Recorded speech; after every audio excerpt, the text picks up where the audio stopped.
I admire the input. I appreciate it and respect it. And I am beholden to it. So let's get to it.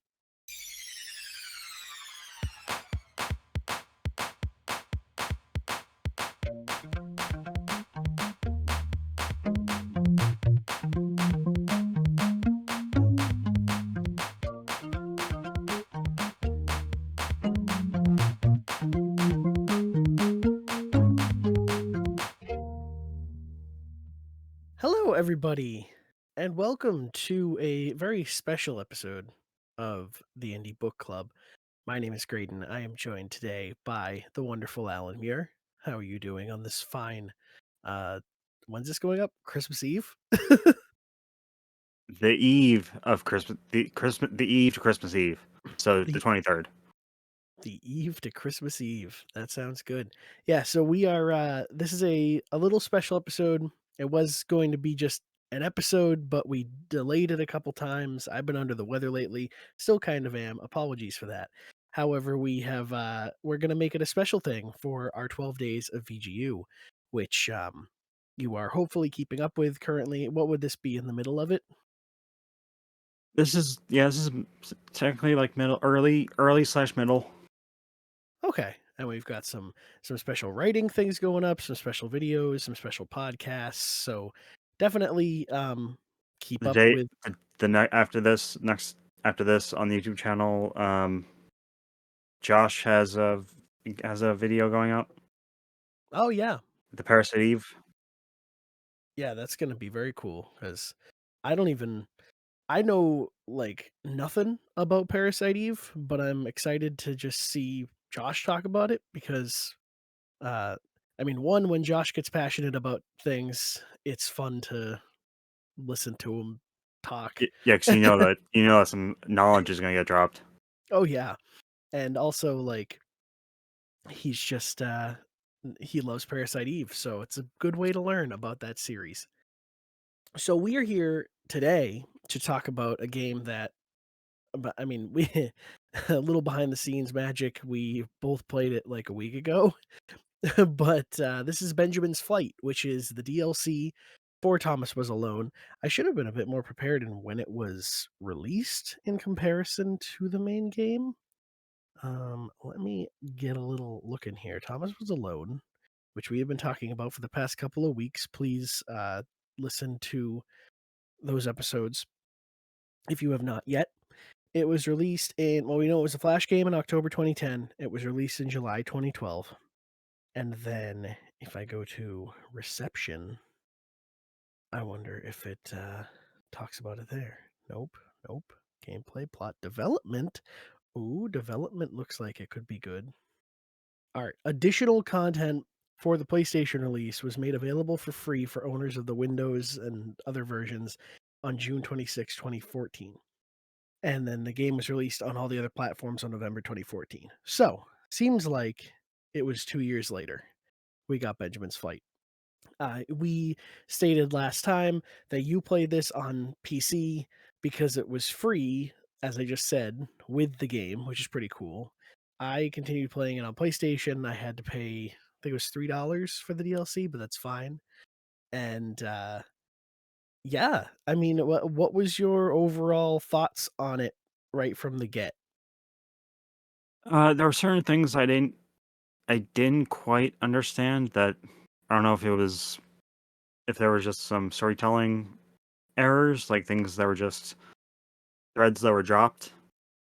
Like compared to the main game or in within the DLC story? So, because I'd played this about a week or two after finishing the main, like after finishing the second half of the game, I didn't realize, or I forgot that about Sarah's character. Okay. I totally forgot about her character, and that I thought something familiar about it, but then just oh, out of sight, out of mind. Yeah, I mean, I think she was your favorite in Yeah, the base game. um, yeah, because I thought, wait, this. I was just when I was playing, I was like, something seems familiar about this, and it was basically Sarah's like the way Sarah traverses the environment. Um, I was very angry with this because of and you even said it yourself when you said when you compared it to a challenge mode, Yeah. and I was like, what? I wonder what he means by that, and I'm like, I'm ready to crush my like break my controller. Yeah, it's definitely, I mean, that kinda goes I'll jump into the first note that I had before we, take it to the synopsis because, I mean, this episode will probably be a bit shorter than what we're used to. This whole DLC is shorter than what we're used to because it was only 2 levels, well, 2 chapters, 10 levels each, and they all felt a bit longer to me, I feel, and maybe that was because of the challenge that they posed, but I felt like each level had a bit more focus on the story and had those bits where, like, I mean, to compare it to the base game, Thomas Was Alone has a lot of levels where it starts off with narration and then it's just ambient music for the rest of it. But this one had a lot of like, we're gonna cut in with the narration throughout the level because we've got a big story to tell in the span of only 20 levels. And I think that that helped with the fact that the level was so challenging.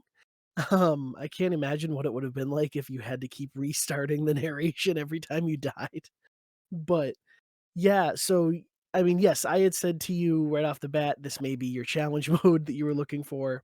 But of course, we were hoping for this big cast of characters that you could mess around in challenges with. And that's not really what you get in here. You Only three only mainly three characters. Yeah, there's mainly 3 characters. We have Benjamin, who is, a green square that can well, he's a rectangle, I guess, that can, fly. After a couple of levels, he's given essentially a jetpack, and he has the No, ability no, he to steals it. Yes, he right, exactly. He goes in and he steals the jetpack, and, he is granted the ability to fly. And we have Sarah again, who double jumps, as we know, and then we have Anna, and she God, what does she do? She bounce? Oh my god, I'm drawing a blank. I'm Yeah, Yes, she I think she's one of the bounce ones like Laura. yes, she's a very like just this could just be my opinion. The only two characters in this who actually get, in my opinion, like actually feel developed are Benjamin and Sarah mainly because she's people have or player has more knowledge of Sarah from the main game, and Benjamin is obviously the title character, but Benjamin's father and Anna just throwaway characters. And is that what you kinda meant about, like, not in really plot holes, but just kinda dropping the plot in certain places? Yeah, so there's a few levels. Like once Benjamin gets the jetpack, he Benjamin's father's gone from the story, and then at a certain point, Anna is she decides to just exit the story, Right, right. and actually Anna's fate is pretty like like dark. Yeah. Yeah, because she's never, like, mentioned I mean, as you said, this is kind of a prequel well, it is a prequel to Thomas Was The main Alone, game. the main game, and she's never mentioned in the original, and the way that we're This kinda is Yeah, go ahead.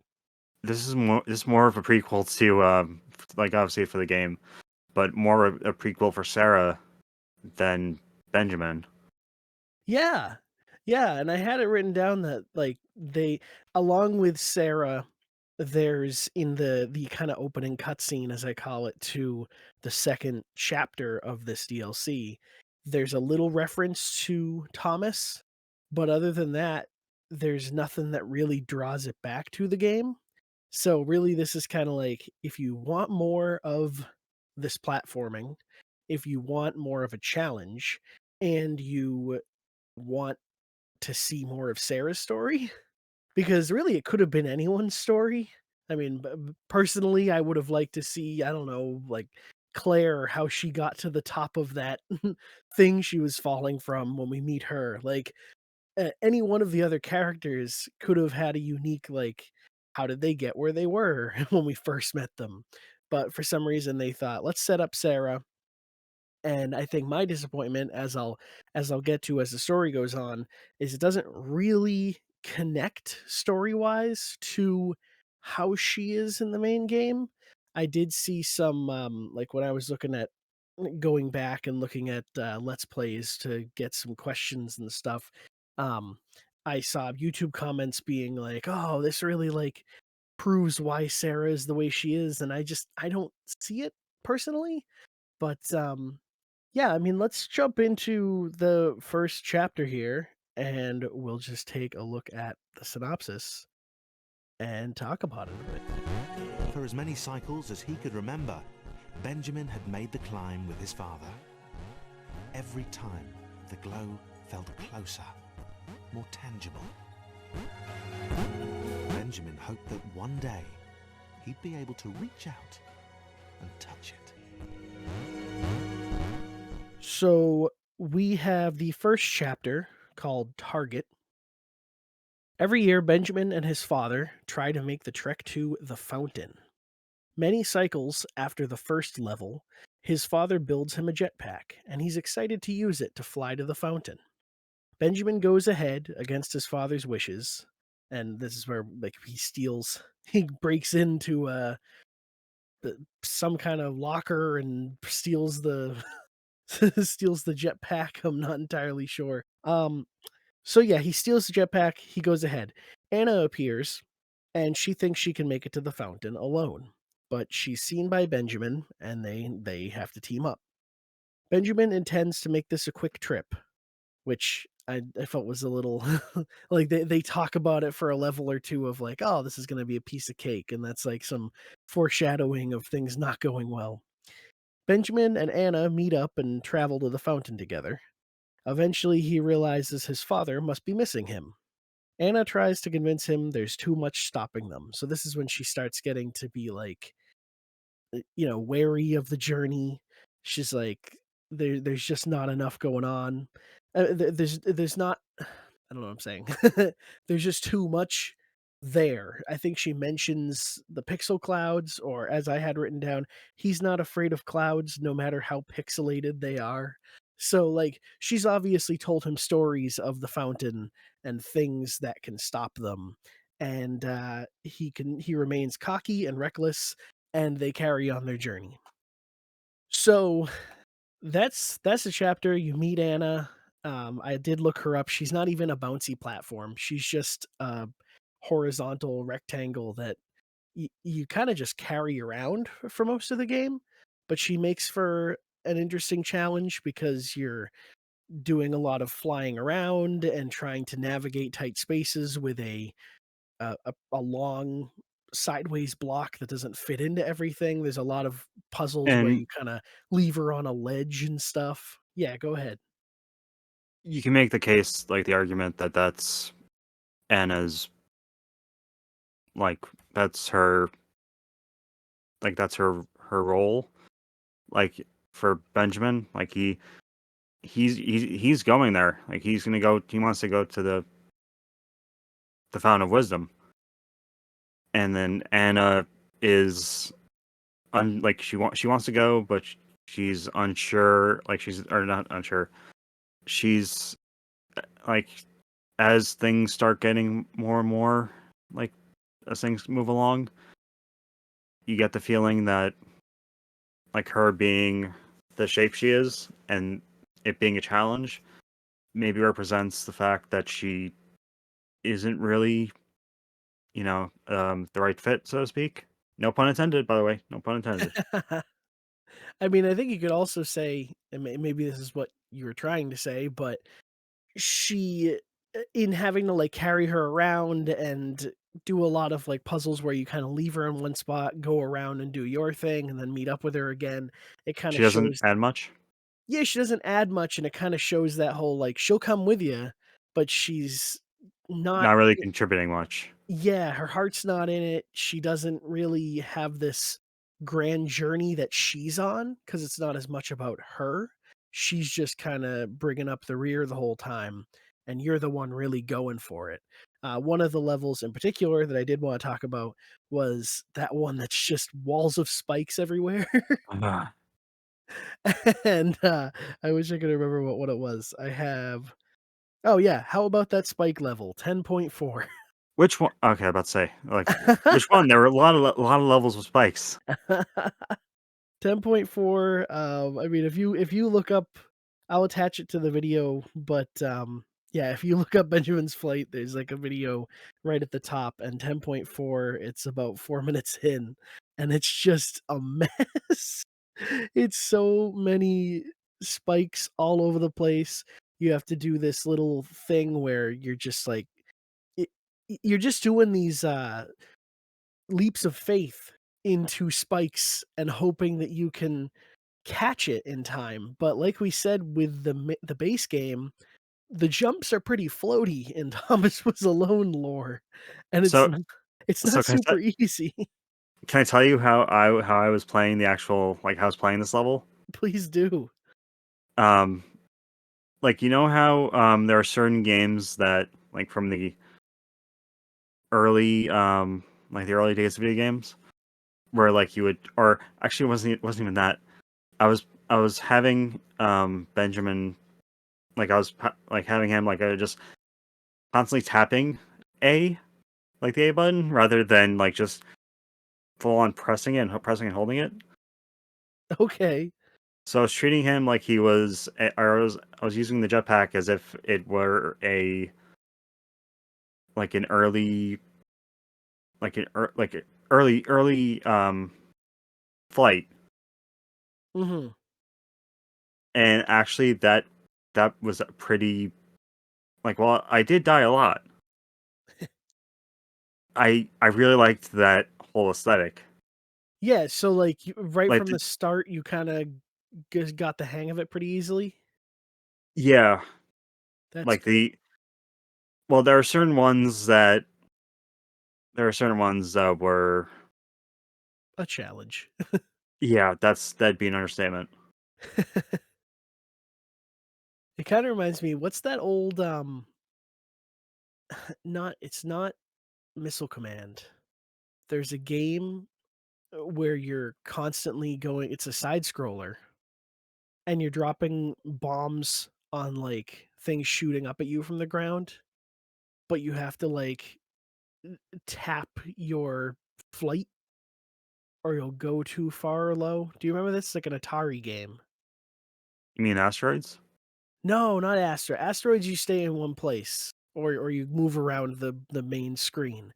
But this one, it's like, oh man. It's constantly scrolling. Is it Moon? You're playing as like a moon lander, and you Oh, gotta, Moon Patrol. is it Moon Patrol? You gotta kind of hover as you're going side to side. Yeah, there's you're shooting. You have a turret, and you have a turret that shoots up, and you're getting chased by UFOs. You have to make jumps over various like enemies. Sadly, this doesn't look like it. I want to find it so I can. There's an Atari 2600 version, which looks very much like I have found the game. Combat. It's called Lunar Lander. Yes, Lunar Lander. And it's exactly that kind of mechanic where you're just like up, up. apply a little more juice. And so imagine that in that Hey, it spiky was fun. hallway. It was fun. It is. It's crazy to look back on such minimalistic games like that and see what's been inspired by it and realize that it was still fun. Like freaking Pong is still fun in the proper context of wanting to play it. Oh, and just a thing for the listeners. Lunar Lander was a game that came out the same year as Alien. So, Oh wow. it's 1979. Well, we were more advanced in certain fields than others. Man. Was that? I, no, man, that was a trip. Going back to like to Lunar Lander. That was a deep cut. I think I had it on my e-reader. Mm. Like it was either an e-reader thing or just one of those like Atari collection things, but I definitely played it on a Game Boy for a while and it There was is a Lunar Lander Beyond that is being worked on. oh. Oh, because they're remaking a bunch of Atari games. Yeah, Dreams Uncorporated are making it. That James Incorporated. Oh, Dreams Uncorporated. yeah, James Incorporated. Oh, the makers of Chris Tales. the okay. Let's back to the but This was a fun detour. yeah, yeah. God, this but still that the just everything every time I saw spikes, every time I saw anything close to spikes, I got angry. Yeah. Yeah, it's definitely not for someone that can I mean, like you said, I don't think either of us are break your controller type people, but if you Well, are no, no, provoked by that anger. I I may have thrown a controller once in all my years of gaming, but Do you remember what it was that drove you to that? I think it was maybe an original Xbox game, Okay. but I don't like I'm not sure if it was because the stuff I was into when I was around that platform was stuff like um Star Wars Obi-Wan, Mhm. um like you'd think that playing Dark Souls and all that and Sekiro that I'd get very angry with those games, but it was it was not the case. Yeah. Well, I will say to out myself, I think your beloved um Revenge of the Sith Game Boy Advance game drove me to break 2 Game Boy Advance SPs. Mhm. I snapped those things in half. This was in the time when they were abundant. Like I was a kid with them, but my SpongeBob one that I have now is not my original. I think I had a red and then I had a blue, and I think I might have had one that I lost too. But like, I totally snapped 2 of them because they Can were. can I admit something that I've never admitted on air to anyone? Oh damn, yeah, a revelation for Christmas. And it has to do. It's gonna make people very angry and like really hate me. No, go for it. Um, I used to. Okay, so prior this should have been and this should have been a very clear sign to my parents that I was autistic or that I'm autistic, like on the spectrum, because my parents would or my dad would give me money, like try to make it up to me through that, and I would tear up the money. Really? I must have torn up the equivalent of maybe 500 between 500 and $1,000. No. You say Yeah. make it up to you, like make what up to you? Like they were like mean to you So or something? so um if if my dad was unable to, like, if there was something that he promised me that we were going to do, and Ah. something happened with work and he had to miss it, I'd have a full-on meltdown, like autistic meltdown, Mhm. and I'd be given money and I didn't know that I had no idea about the concept of money, like how it's it's just so I would just literally tear up the money into pieces, Wow. I get and that though. Like, yeah, a kid doesn't understand. That's why, like, chores never really meant anything to me because I was yeah, like, "What's money?" it's every time my parents bring it up, I just say, "Hey, that should have been a sign." Or that should have been an idea, or like they should have put an idea in your head. Say, hey, let's get our kid tested for neur- for neurological disorders. And they're like, "It was a different world. Nobody knew these things, Alan. Don't hold it against us." No, I'm actually ironically the one who realizes who realizes the folly of my actions. Well, I'm glad that, you've come to your senses there and realized, "Oh, I could have been like $1,000 richer." Yeah, but Uh, let's talk about ten someone point else five. who's learned about their folly, Benjamin. 10.5? Yes, the level that almost made me, which was near the closest one that closest one that made me think, how can I get around this whole thing and just how can I just try to fake my way to just say, hey, I couldn't, just this was the most trouble, like the most difficult level in the entire game or Really? in the entire Benjamin's Flight. I'm looking at it and thinking that it was a fun one because it's pretty much just one of those Downwell-esque, like, falling levels. It was mainly the fact, or it was mainly due to the opening the opening. I just didn't understand. I thought Oh. like the I didn't understand that you had that you had to go from the way the traversal in that opening part, Mhm. and I just thought, wait, am I supposed to somehow get from the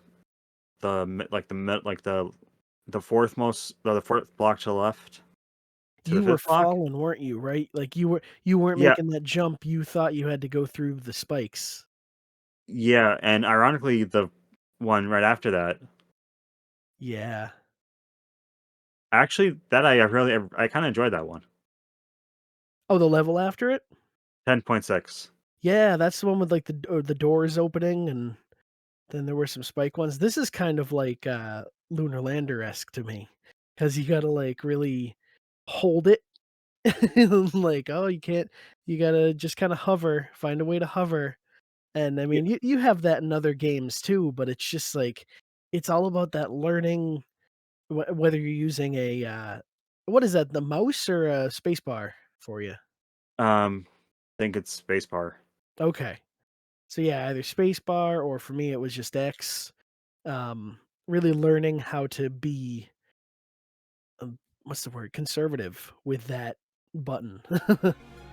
She told Benjamin about the blinding light of the fountain, of the clouds which had defended it. She begged him not to carry on. He laughed it off. He wasn't afraid of clouds, so however pixelated they were, he could fly above them or swoop to avoid them. He scared her. But even going forward, like, I was gonna mention 10.8, which is the one that has, like, it's like Flappy Bird, but they're moving spikes, Oh yeah, and you have to carry Anna through it all. It's just like, these levels hate you. They do not care how hard it is. yeah, because there's that common trope about people who write about video games say like that. I think it was there was a writer who, I'm not gonna say his name, but he compared Cuphead to Dark Souls. Yes, that infamous thing. which nothing against like he there's no reason that he should have been treated the way he did. There were a lot of levels in these two chapters that made me think maybe this game isn't a Souls like. Maybe this is just a Souls like masquerading as a puzzle game.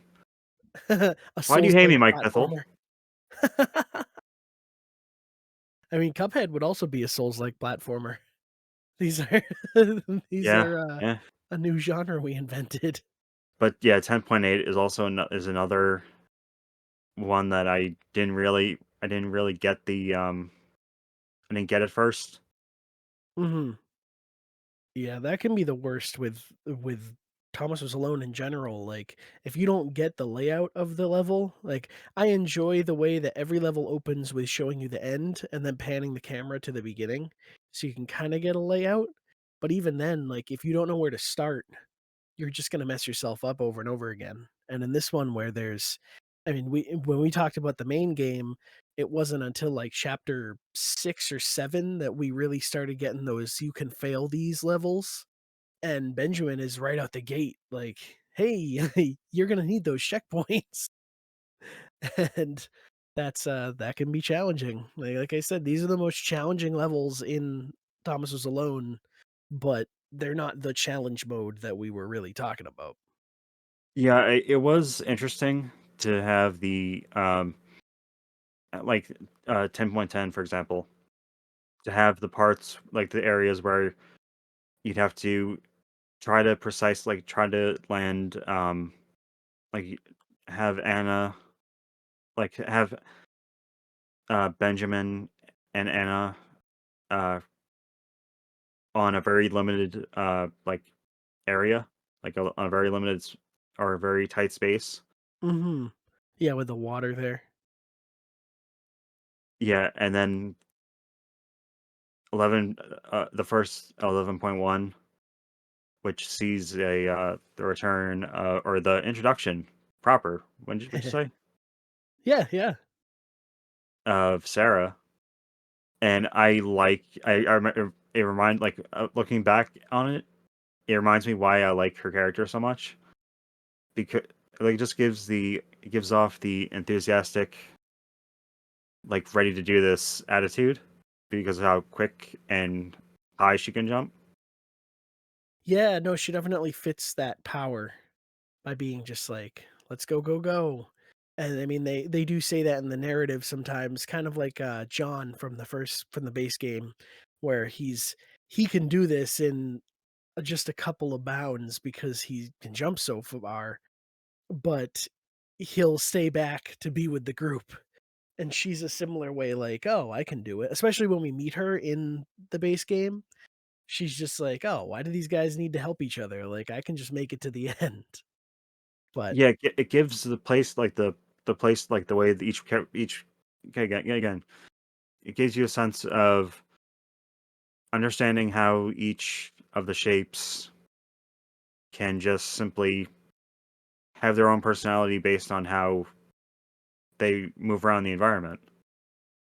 yeah, yeah, it definitely gives a lot of personality to these shapes. Like, I think you've Yeah, said like in each episode, we're talking yeah, about shapes. we're talking about shapes. This is not a new thing. This is very a very simple concept. But it's a testament to the writers for or the writer no, there's more people, but, all the anybody who worked on this game, it is a testament to, what they were trying to do. They made a brilliant concept that has withstood the test of time. So, let's go on to chapter 2, which or chapter I guess it's technically chapter 11. 12? 11? Called Consequence. Now, I did wanna mention, one of the lines that I loved in that first cutscene, as I call it, of chapter 10 was, quote, "We were shocked when one amongst thousands developed a powerful trait, hope." And I thought that that was a really beautiful way to just sum up what this DLC is all about. And then to go to this chapter 11's cutscene, so to speak. The network connection was the biggest security loophole we left in the system. Eventually, Thomas would use it to achieve sentience. In the early cycles, it was the downfall of many of our most promising AIs. So, that's kind of interesting. I think the network connection. Do you think that means like The them splitters. being it could be the splitters, it could be them being able to talk to each other, like was their downfall? Um because Thomas would use it to achieve sentience, but then in the early cycles, meaning this DLC, it was the downfall of many of our most promising AIs. Or that network connection could mean getting to the fountain, like getting to that achieving sentience, because in the first game, the base game, Yeah, in the base game. Thomas makes it to this fountain, sees those cat videos and Nathan Fillion, and learns, hey, we can sacrifice ourselves basically by jumping into the creation matrix, and we can save all the AI, and that creates the splitters. So Thomas makes it out of the fountain. We'll find out what happens to Benjamin, but I think that what this means is the network connection in question is the fountain. And it was the biggest security loophole we left in the system. Eventually, Thomas would use it to achieve sentience, as he does. And in the early cycles, it's the downfall of, Benjamin and subsequently Sarah. Um, But yeah, so jumping into consequence. Sarah's back. She thinks Benjamin is cool. They join up with Anna. Benjamin takes a liking to Anna because not Anna. Sarah. Sorry. Benjamin takes a liking to Sarah because she believes Boo! because she believes in him. He calls her a fangirl and Anna a naysayer. Sarah thinks of herself as a faithful disciple to Benjamin. Only Anna sees that he's getting kind of mad with power. She locks herself away and gives up on adventure. Yeah, that particular level, 11.4, saying like she locks herself away or she locks herself off from everyone and just like that's it. You think, oh, okay, then she just like just solo life. Like no, she goes into a close like a enclosure, like enclosed like Little box in the wall. yeah, and that's her exit from the story. Yeah. And yeah, for the next like after that, like 11.5, 11.6, 11.7, 11.8. It's just after that, it's just Benjamin and Sarah. But yeah, no, it's like she's quite literally giving up.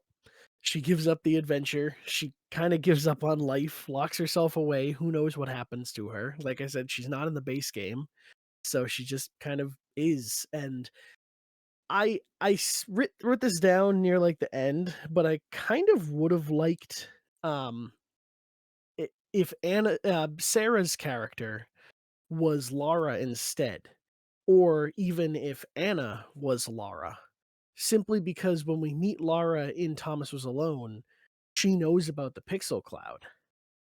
And I just feel like I wish there was more of an explanation there on why she knows about this. And obviously Anna is a character that she's hesitant about going to the fountain. She knows that there's ominous things there that will hold them back.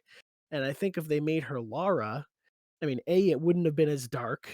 B, we could have set up like how we find her in the main game.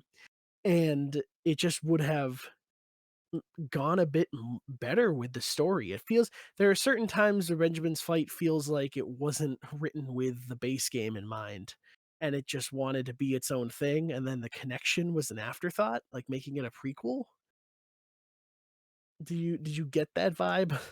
Yeah, very. There was a lot of vibes that uh the game is sold well. Quick, make a DLC. Yeah, let's or could even have been just something like um, because of how well the game has sold, let's do this to like just say, hey, we haven't forgotten you. Hmm.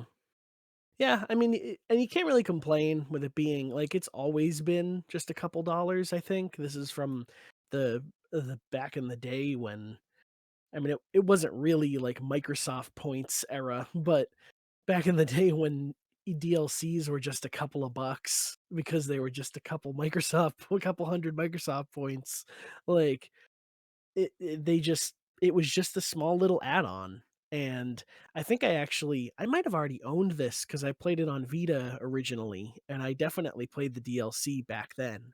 Um, and I remember not loving it very much, but I enjoyed it this time around. But I do wish that there was more to it. It would have been cool if even this unlocked a challenge mode and was like, "Hey, jump back in," or like nowadays there would be some kind of not new game plus, but like, "Hey, go back and 3-star the levels," or something. They would try to fit something into a game like this these days. But yeah, I mean, uh, I guess you can't complain for how small it is, and oh, let's just give them something more. But you just kind of can't help but want a little more. The world surrounding the fountain was brighter than the rest. Light seemed to engulf the space around it, pouring into the chambers. Benjamin was close. The jetpack was working. Benjamin thought of his father again. He thought about how proud the big square would be of what he'd accomplished. So, going back to it here, Sarah believes in Benjamin with all her being and hopes he will share with her whatever spoils the fountain brings. Benjamin thinks of his father again, hoping he would be proud of his son for making it so far. So like you said, his father never shows up again, and we never really know what he thinks of him. It would have been nice if even there was like a final cutscene or something to go back to his dad. Because really, starting from the beginning of this, I thought it was going to be some Icarus allegory. Did you think that? Oh yeah, because yeah, Icarus flying too close to the sun. Yeah, like he's literally flying. That his dad made him a contraption, and then I mean, obviously he does have like a downfall, so I guess it kind of is, but it would have Is been is this also could this also be seen as a reference to Nintendo and Kid Icarus? uh They're flying too close to the sun. Their their parent may not like them. I would assume Kid Icarus. I've never played a Kid Icarus, but I assume it follows a similar story of the myth. Is that the whole thing? Is like Pit trying to fight his parent or something? Um, no, it's just I was just trying to make a joke. I just said like a little joke about how Oh, Sakurai doesn't like or doesn't want to make another Kid Icarus game.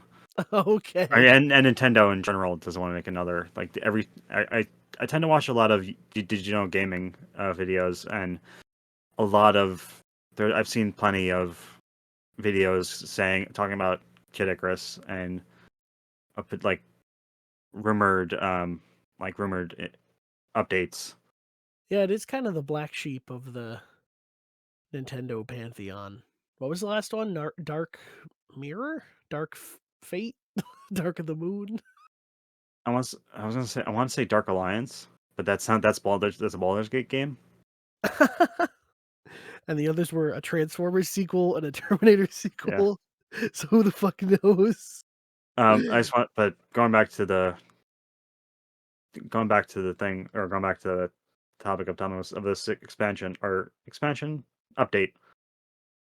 Um, yeah, it's described as a big thank you to everyone who believed in the game, Yeah, yeah. So like for that, it can't be faulted. it's it's a nice thing to get a little more out of it. and yeah, Benjamin's fight takes place before the events of Thomas was alone and tells the story of the first AI to discover something very dangerous. Hope. Ooh. Oh, it says hope. Yeah. That's good. That's good. It's So true. Can I tell you the funny thing about this? Yeah. I'm reading this on PCGamesN.com Mhm. from specifically from June 2014. You'll never guess what the like the closing like the closing like sentences or the beginning of the closing sentences. Um, is it something Icarus related? Thomas Was Alone is 60% off in the Steam summer sale. Pennies. Do you think you'll play it again? And I just love that it's that even at the, like in back almost 10 years ago, it's still it's like it's barely anything Yeah. like this. And yeah, I really like how there's a constant of, and this is a good example of a game that is constantly on sale, and people associate things that are constantly sold for like on sale as indicate like having a bad indication to it. Mhm. But this is one of those gems. This is like a bargain bin gem. I mean, I was gonna mention it, but then by the time this goes out, the sale will most likely be over. But currently, when we're recording this, like a week before you hear it, um, it's $2 on the eShop. Like it's so cheap still. And I mean, there's probably a Steam sale going on right now where it might be cheap. I don't know, but it's always cheap. That's why I really wanted to start with this because chances are everybody owns it. It was on PS Plus very close to launch or very close to the beginning of PS Plus. It's And actually it's for those who have PlayStation Plus Extra. It's included in that. right. So Yeah, I always forget how those tiers work, but it is. It's by the free. time this goes up, it'll still be available for $1.99 on $1.99 on eShop because the sale ends on New Year's Day. Sick. So yeah, Well, hey, if you followed along with us or not, here you are. And if you have a Switch, go for it because it would be a good Switch game. It's I'm such a short little thing.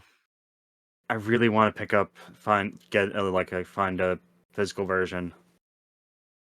Oh, did they make Limited one? yeah, there's a limited run version of the PS4 release. Oh, I usually don't care about those kinds of things, but I would. But yeah, like this, we're gonna be talking about this game during Game of the Year. Yeah. Oh man, it says it's sold out. That sucks. It's probably been sold out for a long time, but that's awesome. Um, Were you also yeah. looking at DQ deals? No, no, I was looking at well now it's on Amazon. It says used, but oh no, for new you can get this physical on Amazon for $39, which I don't think is terrible. I found it for like 27 or 24.99. Really? Yeah, I'm very tempted to pick this up. Like this like cuz this game has like I I put in the in one of our chats when I finished the game. I was just like, I'm done. Just finished it. It's finished Benjamin's Flight, and I don't know how I feel right now. Yeah. Like the only way I can describe it is like I'm just like sunk back in my chair, and my body is numb. My mind is just like the DVD player menu, like portable DVD player menu, where it's just the like the shapes bouncing into the corner, like just Yeah. changing shape, changing colors and all that. But it's the Thomas Was Alone shapes. Yeah, That's awesome.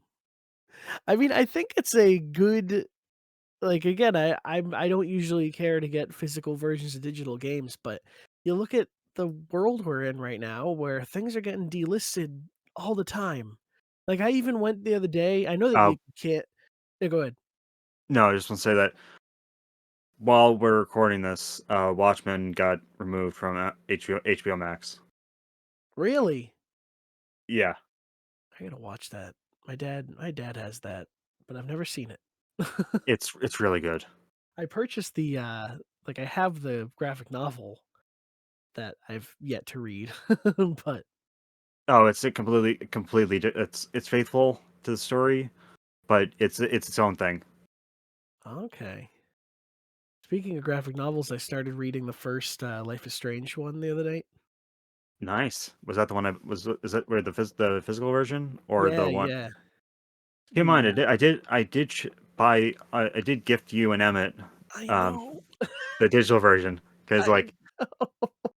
because I thought like I I'm just gonna push this on them, on both of them, and there's already like there's a um there's a new comic starting. Well, I didn't know there were 6 of these, or maybe I there's mean more. 6 volumes. Yeah, Yeah. 'cause I have the triple pack. I only have the first 3 volumes. So yeah, there's six volumes. The sixth volume, and I'm sorry, listeners, that we're going on a Life is Strange tangent. But Hey, if I see the chance to go on a Life is Strange tangent, I'm jumping in. can us talk about So lost records. yeah, no, we'll save that for that special for the Game Awards for Real podcast. Um, so Alex appears like shows up at the very end of the Life is Strange, like the first series, like the first series of comics, Okay. and the one that's like she's gonna be like the next comic, like the next run is gonna be stuff with her and stuff. Oh, and it's just like a what if about the rest of that game. Yeah, because well, I'm not I don't know actually, because the Life is Strange comic that like the six volume the six like the comic that you're reading is technically a what if, but Don't Nod have said that. Oh, is this canon now? Well, there's actually they have the opposite of like they have like they're like two options of what like there's like two timelines, Okay. like the Bay and Bay. Because the butterfly effect, there's like multiverses.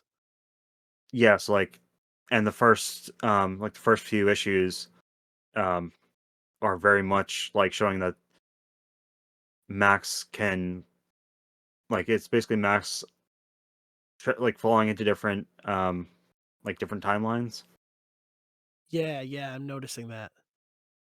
and there's a lot of like the beginning, like the first arc is going back to Arcadia Bay, Hmm.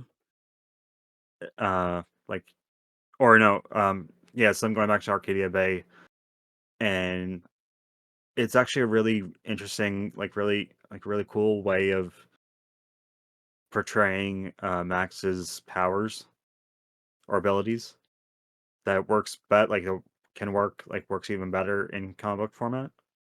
Huh. But the like it's she's switching from the Arcadia Bay, like save the Arcadia Bay version Hmm. of the events, and then like to the like because the game or not the game, the comic series is mainly based in the uh save Chloe timeline, Right. and it's just like But you're saying that they bounce between the two? they're playing. It's the whole thing of ping pong. Like just Oh wow. See, that's cool to me, and like I True Colors, not to to keep going, but I feel like the again the black sheep of Life is Strange is season 2, and people don't talk about the fact that there were so many weird little endings to that one, that it's just as butterfly effecty. But True Colors didn't really have multiple endings. It was more like what They're you're described to you. yeah, like there was a narrative. It wrapped up the same way pretty much for everybody, and it was more like the relationships that you made with the people that mattered. It wasn't really like, choose your fate here. um which Yeah, the first two had. when Player One versus the World started, Another great podcast you should go listen to. um, and then that was one of his big gripes. Like that's one of his big gripes from watching the episode the episode about True Colors. Like there's they have all like Donod had all these different scenarios planned for all these different like variations, Mhm. and Deck Nine only has Oh, it was made by a different company. Deck Nine made Before the Storm, so it's Right. because like when Don't Nod, um, when they split from or when they after like at a certain point, like when they became independent again, or when they s- maintain like made themselves certifiably independent. uh, Square Enix held on to the rights to Life is Strange, which is why Deck Nine is now the home. Like they're down, they're like the they're the new caretaker of the IP. Mhm. But they don't care as much about, I mean, they're big on story, but not as much about the whole No, that they franchise are. choice stuff.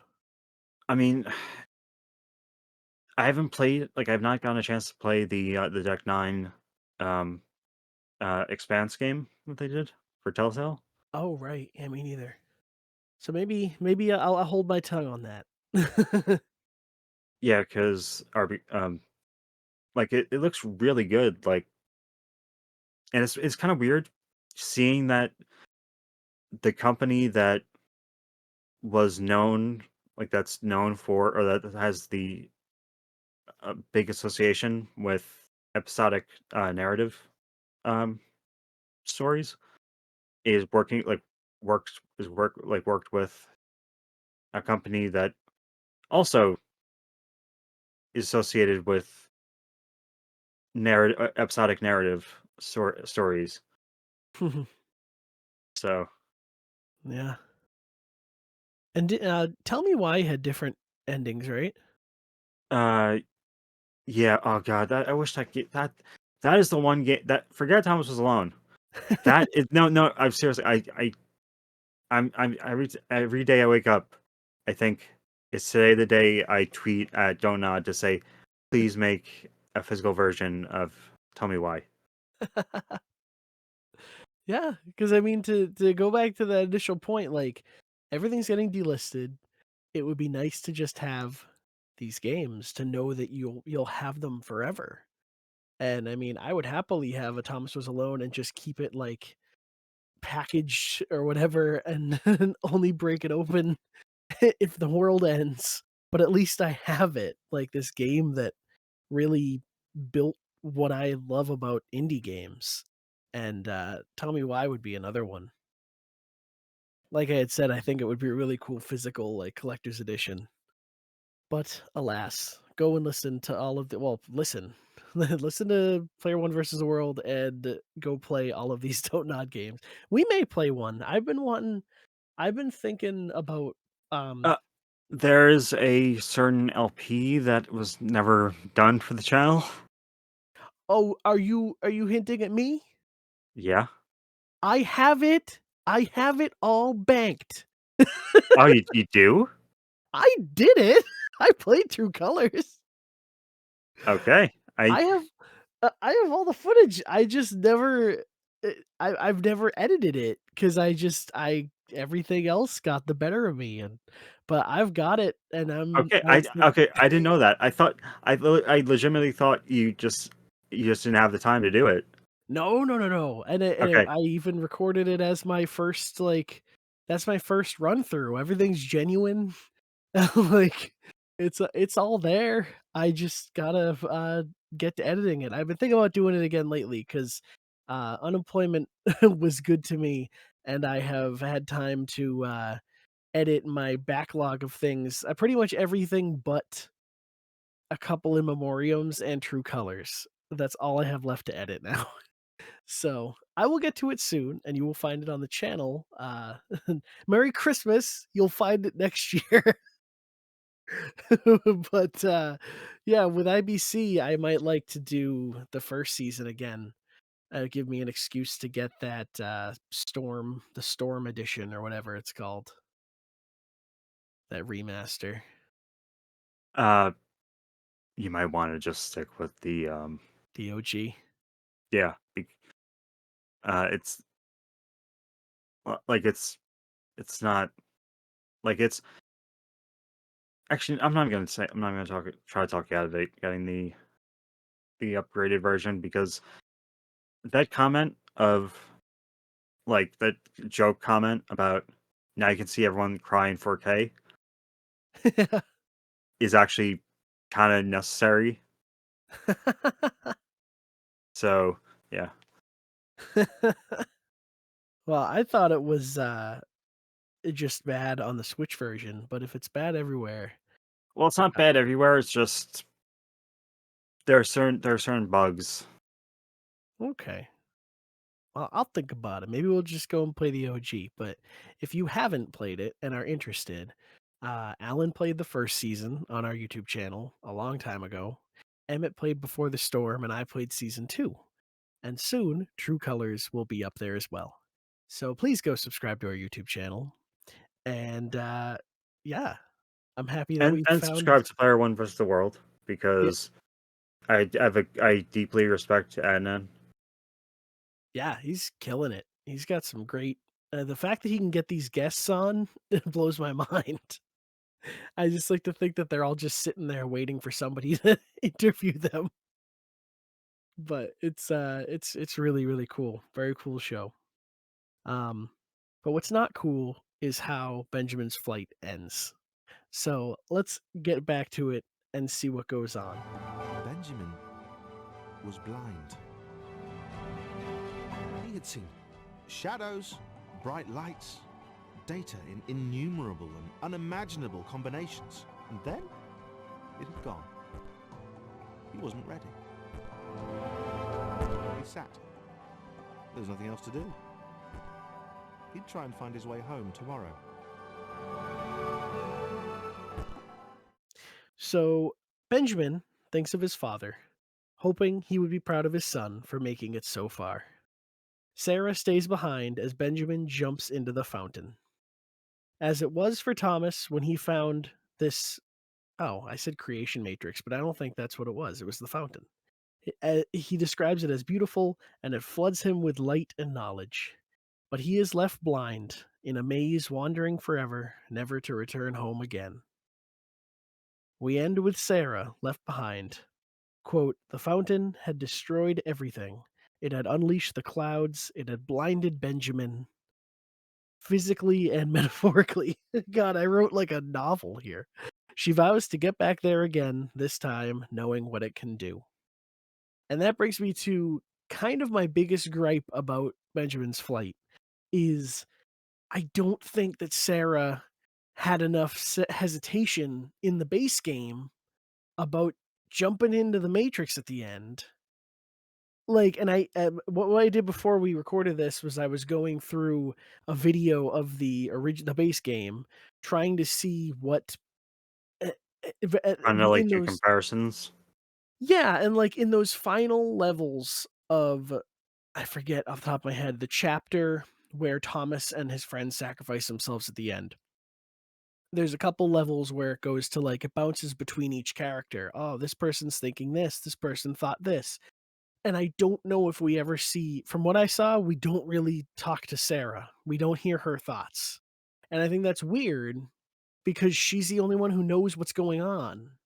Like she kind of gets it and knows what it's like to, I don't know, lose your friends, Like, this whole thing, and this goes to the YouTube comments I was talking about, where people are like, "Oh, well, now it makes sense why she's all cynical," and I do get that, but I just don't think I think that people are giving it too much credit for what Sarah is in the main game, and I don't know, I just think it could have been done a lot better if she was a different character, and It would actually work better if these were all like uh, if they were every single character, everyone was like an OC, like original character, yeah, because or there'd be less worry, like less things to worry about in terms of connecting it to the main fabric of the base game.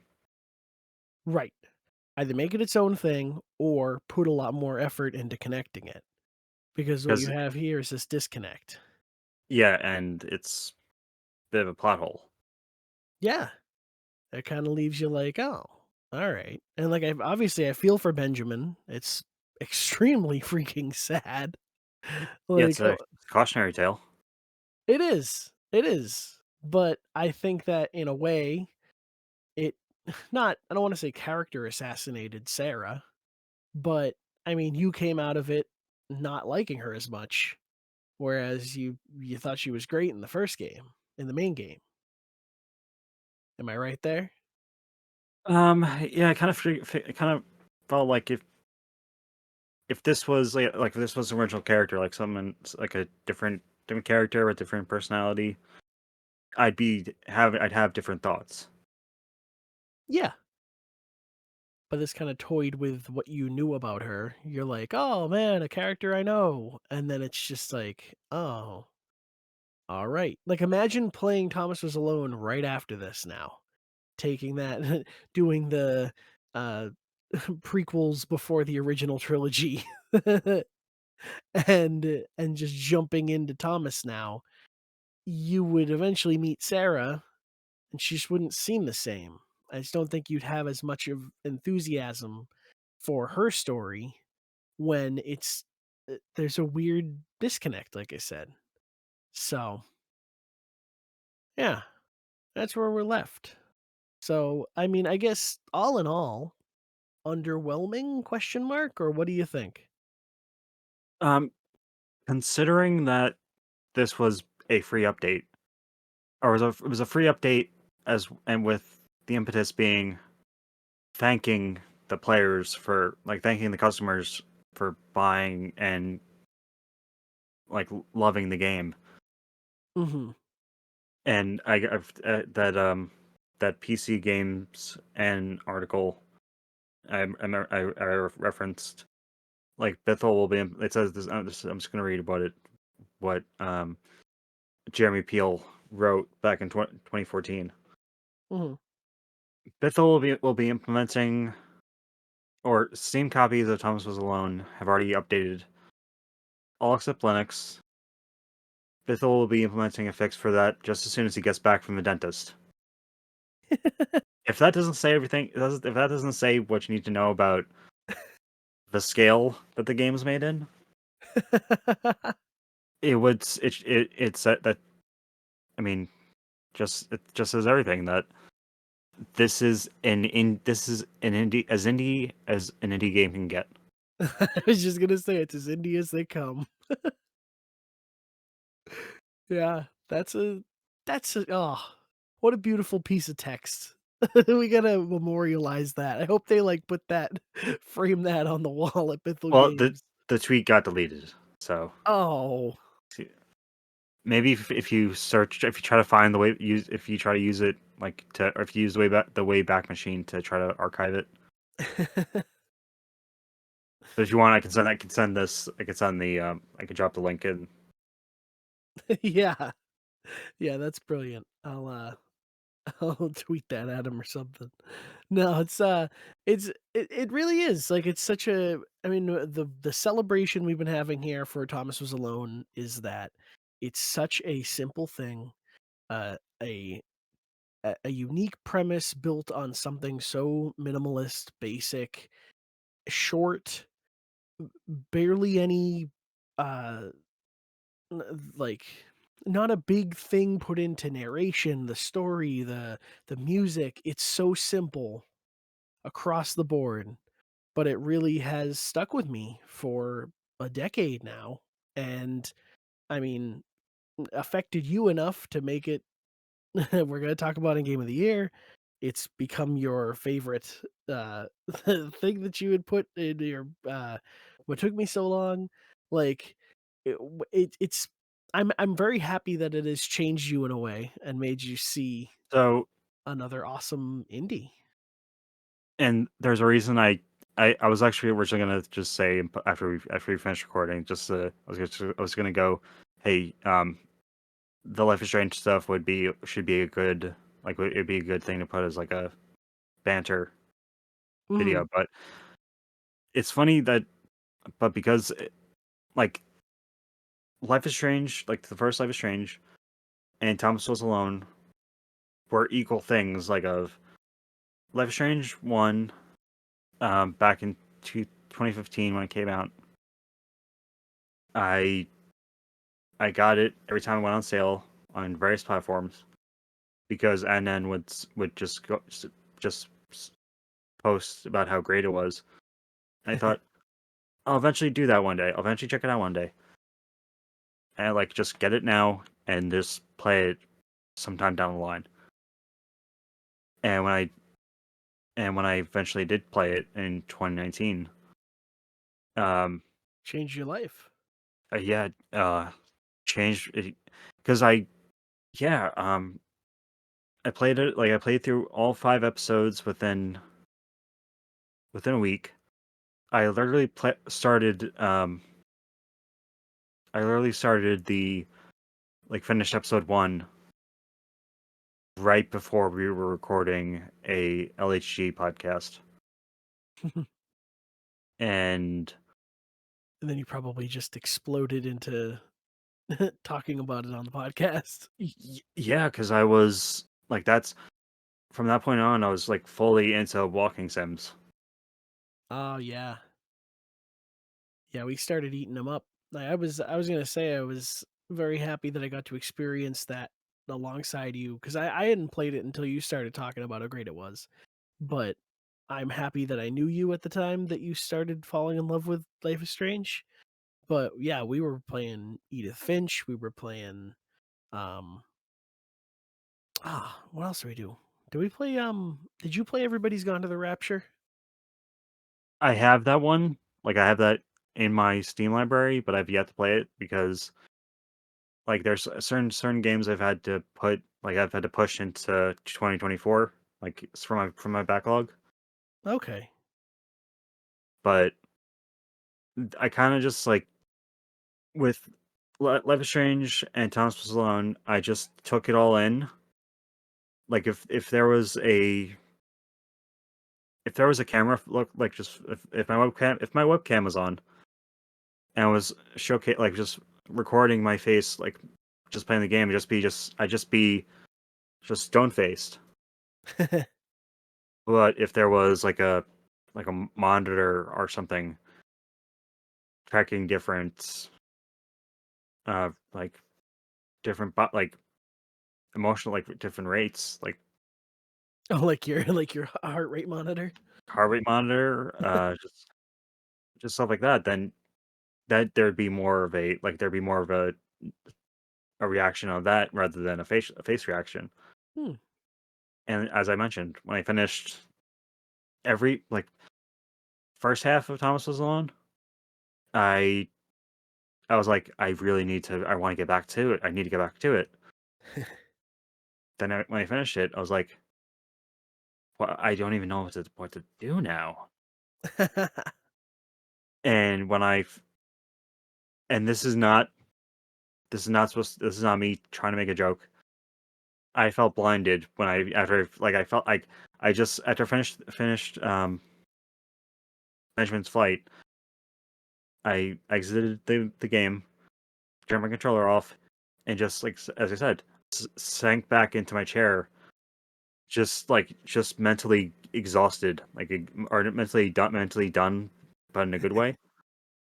Like the emotional journey was over. Yeah, because I was actually going to ask, like, I was gonna like just say, hey, why? Are you sure it was like it's? Are you sure it's only like 9 chapters? Because I see a 10th one, and because I'd see Wario 64 and all those and those like I see that account posts like I see Wario 64 just post that Thomas Was Alone is like 199 so many times, Hmm. and it's one of those things I kind of am glad I'm autistic because I have intense tunnel vision. Just narrowed in on it. Not just narrowed in, like if tunnel vision in terms of I'd see it and not even make a note of it. Oh, okay. It's why I was able to play certain games like it's why certain games that have been infamously spoiled. I never, I didn't see it. I didn't see it. Like I may if I did see it, I did make a mental note of it. That's good because you're frequently spoiled by thumbnails Yeah, and recommendations and stuff. So you're saying that you kind of it never really processed with you what this game was, but you're happy that you took the time to kind of stop and take a chance on it. yeah. This is like this is the and I'm gonna make this case for like during Game of the Year. Thomas Was Alone is the perfect game to like to win the award of what took me so long, or at least it's the perfect what took me so long. It's a perfect game for to that like to fit in the category of what took so long Hmm. because I'm literally kicking myself at what why I didn't play the game sooner. Well, to be completely honest with you, that is the point of Indie Book Club. Like that's why I wanted to do this because I want to expose it- everyone to these games that you're probably not playing or at the very least you've put off for so long. Like I was scrolling through my thing the other day and I was like there's so many of these like I want to get to. I've been playing quite a lot of games recently and it's been lovely to really play a lot of the indies of this year and like just take them all in, but I know that there are ones that I missed out on. One infamously that I'm kicking myself and a nudist would kill me is Night in the Woods. And I keep seeing it. Connor would harass you for if he knew that you didn't play the game because when I was like back when things were better in the world, Mhm. I said I put in one of the chat like in the chat like, hey, would it be a good idea to play Night in the Woods? And Connor goes like in multiple like all caps, play that game. That game is amazing. It got me into coding. So yeah, that Well, I'm definitely I put it on the list and I thought about you because I was like chances are you're going to play a lot of these with me and I know that Night in the Woods is heavy. It deals with a lot of heavy shit. I mean, behind the scenes, it's heavy as well. But it's I think it's one of those important ones, and I am very excited to finally experience that.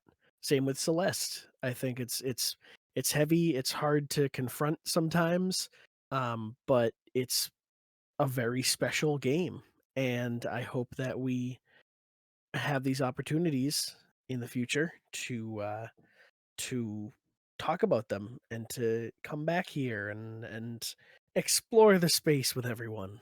So, and I just want to say that when you do the eventual one on Edith Finch, make sure to like because I don't know if I'll be on that one because I've played the game I think 3 times now, then and we need you on it. um, make sure to like if anything just not Thomas Was Alone, that shows where my mind is at right now. Edith Finch, or even before Edith Finch, uh, do the unfinished Swan. The Unfinished Swan is on the list Yeah, because because that is one I've yeah, never played and I need to. it's kind of it's part of the Edith Finch universe. And the Annapurna universe, which I just I need to play all of those. No, I mean like plot wise Oh, yes, because one of the characters is heavily implied and is even mentioned, even confirmed as to be no the this artist. yeah, like to be Right. the over like the main like the antagonist of the Unfinished Swan. Up in the, treehouse, right? Or the castle? Yeah. Yeah. God, minor spoilers there, but ooh, stick around. No, this it's not spoilers because you have to know a lot of information about the like the Edith Finch plot, True. which when it even gets to that character, you're very deep in the game. So Yeah. And Edith Finch is one of those games that's like, I mean, all walking simulators are great for it, but Edith Finch is one of those go in blind games and it will change you. yeah, Like that's why I watched that uh, Joseph Anderson uh, video essay because I was like I didn't see anyone who made none of the people I follow made any videos on it, and I found that one. And I was like, yes, this is a great video to sell people in the game too. oh, nice. Well, one I definitely I'll stop after this, but one that I think will emotionally uh invest you as much as it saddens you is Gone Home. I've already played Gone Home. You have played it? Scared the crap out of me. Really? Did you finish it? Yeah. Did you like it? Um. It. I didn't. I didn't really. Or I finished the game, but I didn't really. Take it all in? Um. Not that. I just. It was right at the start, at the start of me getting into walking sims, Okay. and So maybe that kind of format didn't resonate with you enough to really keep you engaged? not not quite. Um. Okay, I'm clearly crazy because I'm pretty sure. Okay. Oh wait, no, I had made a VG plays of. I was trying to do like a VG plays of Gone Home. Like this was right after I finished Edith Finch, Okay. and it turns out I jettisoned the file, but I I didn't really like I didn't really yeah, kind of you can say really I didn't really take it in. It was the first game that I played from that developer, and yeah, I just didn't really it didn't really click with me. Okay. Well, I I am just yeah, go ahead. I am probably gonna try to get to Tacoma at some point. Tacoma is on my list for IPC. Is Virginia? Virginia's on the list. Okay, that game we have a yeah, 'cause we have an LP of that game by me on the channel. Virginia is one that I think I've said before I haven't I've played it. I didn't it didn't resonate with me, and so I really wanna play it again because I know it, like, I hate to use the word touched, but, like, it was, it resonated with you and Emmett, and, it just I didn't get that same feeling, so I definitely wanna do that. I know that as I've said, Kentucky Route Zero, I'd love to do, it's just long. That game is so weird. It's so good. I It's so know. it's the fact that it's that the fact that it's oddness is runs parallel with its with like the with the narrative of it Mhm. being like very out there type of game, like a very out there experience. Mm.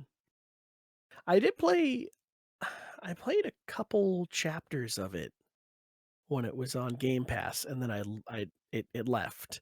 But I did realize it's on Netflix. Um, so That still feels weird to hear. right? Yeah, the games are on Netflix. But I've played a couple games on Netflix, and it's fine. Like, it's great. It's super weird how it works because you have to have Netflix to do it, but you then download the games separately.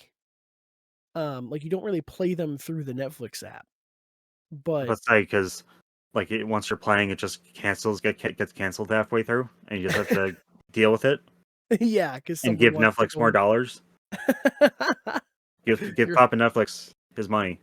you're not on the right IP address. You're pulled from playing Spiritfarer. No, Um, it's just that no, we don't want to see it. We don't want to pay for the. We don't want to pay to keep it going. right. We're gonna make a mint off residuals.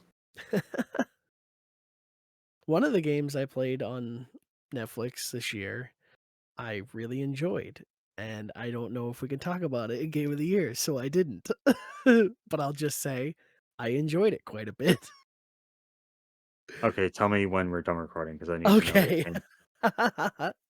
But yeah, check out the Netflix games. And yeah, I mean, we talked Thomas was alone to death. I Mike think Bithell, thank you.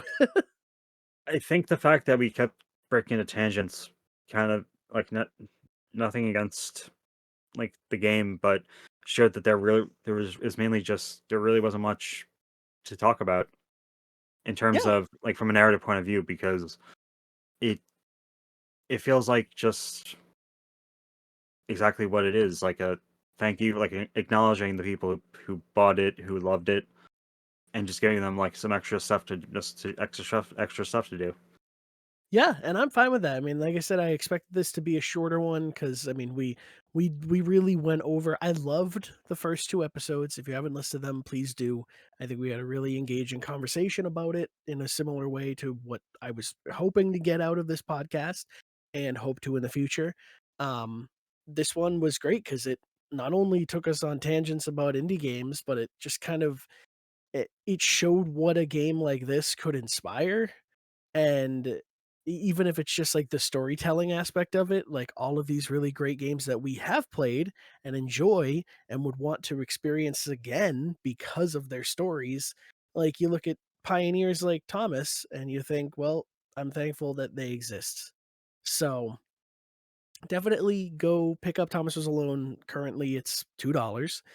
And listen to the podcast. Please share this podcast around. I mean, we don't say it a lot on podcasts in general, but I've been thinking about it lately. Like, please share word of mouth, rate us on whatever platforms you use, the Spotify's, the iTunes, whatever. 5-star us.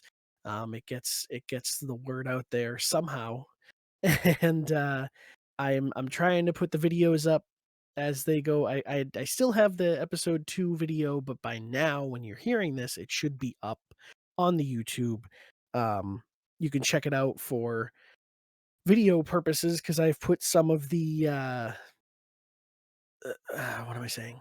I've put some of the gameplay in for the levels that we talk about. So it kind of works as like a little side podcast. So yeah, check those out. Subscribe to our YouTube channel and our podcast feed. Alan, thank you for joining me on this journey. No problem. This game has legitimately changed me and I'm how s- feel like. Just to close it off, this is simply a game about shapes and how they traverse the world, or their environment around them, and that that concept alone changed me. yeah, I'm very very happy that it impacted you. Like that really makes me very emotional because I'm just I this is what I want to do. This is what we're here to do is to share these things with not just the listeners, but my coworkers, my friends, the people that I want to play these games. And I'm very thankful that I've been given the chance to make this podcast because it's something I've really wanted to do for a long time. So yeah, thank you for listening. and enjoy the rest of the VGU, the 12 days of VGU miss, or whatever we're calling it at this point. I guess just 12 days Well, of VGU. correct. That is it. And um, yeah, yeah. I wonder what game will be talked about next. Actually, the one that you just sent me. Ah, okay. Yeah, I kind of lined it up because there's one indie that I'm not going to get to this year for Game of the Year talks, um, because it's a sequel to a game that I love and I believe you love, and I wanted to play the first one again. So our next game, which I will start, we're gonna put this podcast to bed for. Well, I mean it's almost the end of the year anyway, but Game of the Year podcasts are going to be recording soon by the time you're hearing this and getting put out there. And once that's all done, probably February ish, we will be playing Oxenfree, which is a game by Night School, I think. Yeah, I'm pretty sure. because Night Dive makes System remakes, Shock. and Night School makes Oxenfree and After Party, which is one of my favorite games, and I also want to play it on here. But yeah, Oxenfree is a great game. It is possibly available on Netflix. The second one will be, which we're also going to play after it. But Oxenfree 1 is, I think, in various places. It may have been a PS Plus game. I'm pretty sure it was a gold game on Xbox. It's definitely cheap places. There's a Steam sale going on. So gear up for it, and in February we'll start getting to it. Um, but yeah, please share, follow our Twitter as well. I'm sorry. Um, man, I should know it. It's VGU. I think it's at VGU IBC, but at IBC VGU. That's what it is. So follow us there for updates and whatnot. And yeah, thank you so much. And we will see you soon. Let's get back to the game.